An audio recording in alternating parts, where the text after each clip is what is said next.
If you thought a 3-place grid penalty was going to slow down Pecco Bagnaia at the MotoGP Grand Prix in Mugello, you had another thing coming. Because I was saying before the race, this guy is so dominant at this racetrack that starting from 5th instead of 2nd wasn't going to make a whole lot of difference over the course of a full-length race. And he proved me right by riding a flawless race. He gets to the front within 2 corners, he gets a gap, he manages that gap all race long. Every time Martin set about making up that gap, closing it down, we thought he was going to make a race of it. Pecco Bagnaia says, oh yeah, whatever, I'm just going to go ahead and go a little bit faster. Brilliantly managed race from start to finish. Flawless performance by Pecco Bagnaia. And it looked like Jorge Martin was pretty safe in that 2nd place position, but Enea Bastianini just happens to be the best late race racer on the grid. This guy manages his tires better than anyone else, and when it came to that late race pace, it was unrivaled. I mean, he had, 8/10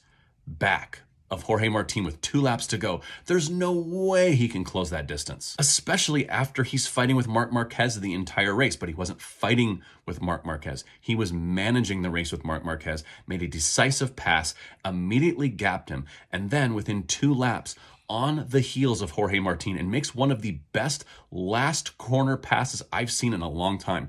People don't pass there very often. Enea Bastianini takes 2nd place. Jorge Martin has to settle for 3rd. Marc Marquez rides a decent race in 4th place. He just didn't have the pace of the front guys. And Pedro Acosta reps it for KTM, finishing 5th, while the rest of the KTMs were nowhere to be found. And I would be an idiot if I overlooked the brand new breaking news today, Monday, that Jorge Martin is moving to Aprilia. Looks like that factory seat wasn't as secure as we all thought, or at least the media made us all think.